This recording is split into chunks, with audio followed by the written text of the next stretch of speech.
Well, hello YouTube. It's a nice sunny day in Florida. Today we're going to be installing some Steeda S550 jacking rails. So these vehicles come in a couple different kinds. These are not the lightweight ones. I went with the heavy duty ones. And I have IRS subframe braces on the back, which we'll video when I get back. First, I'm going to flip the camera around, just kind of show you what comes in the box.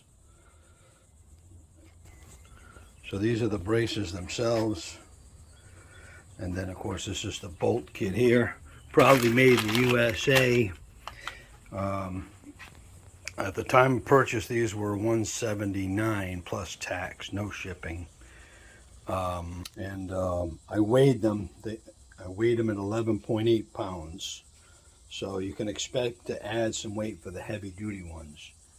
And we'll get underneath the car here in a minute. Now it says for some reason that you don't have to jack up the car, but I'm telling you, I went down there, car's too low. So we're going to jack up the car and bolt them in and kind of show you the subframe braces, where they go next to the braces. And if you have those, it'll work with or without, obviously. So they're really good too. We'll talk about those in a minute. Okay. Now you're going to notice before we install these that the jacking rails, one is a little longer than the other one. Well, the longer one actually goes on the driver's side, and the bolts that are in the front go toward the front, and then the ones in the back go in the back. And then there's no, I didn't see any markings for a driver or the other one, but the longer one is the driver after checking it out. And basically I'm going to take you underneath the car. So what happens is we're going to do the passenger side first. And you know, you're just going to unbolt. Here you're going to have two bolts here. Let me just zoom this out. So you're going to have two bolts here you're going to undo. And then you're going to take the one bolt out here, and then you're going to add a bolt right there in the back. And then of course you put the covers on and the repeat on the other side. And then what I'm going to do is I'm going to show you actually where the jack goes. I've already kind of tested it out. I was like, man, how do you get this beyond the pinch weld? Because the head of the jack is so big. I mean, it's got to be able to hold it without getting on the pinch weld. So it actually goes away from the frame a little bit. So let's install them and we'll come back and take a look at it. So now I've installed the jacking rail, and just kind of show you here, you got the two in the front, which I've already put the caps on. You'll have two in the back. One is already there, there's a bolt. One you're going to put a bolt where there's none from the factory. And if you have the Steeda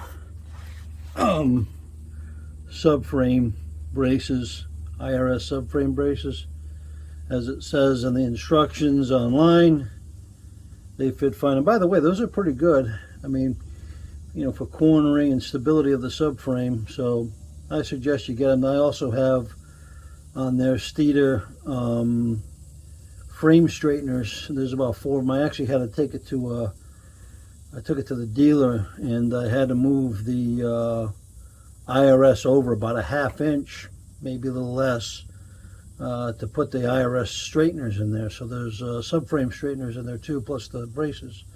So as you can see, I started jacking on there, and just the placement of the jack. If you don't want to put it on the pinch weld at all, on this size jack, you're about halfway in the jack, which I think you're going to be okay. It ain't going to fall. If you want to, you can go on the pinch weld, and this will support the pinch weld so you won't crush it. By the way, the other day, I was jacking up the 95, man, and the pinch weld crushed on me. I had to uncrush it with a couple of pairs of pliers and a hammer.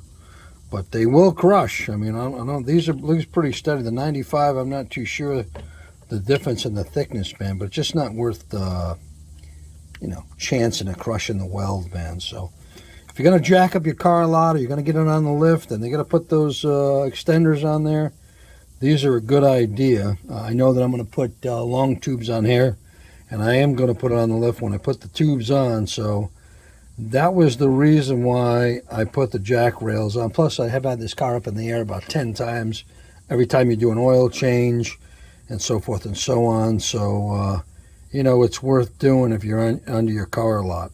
Okay, guys, thanks a lot. Have a great day.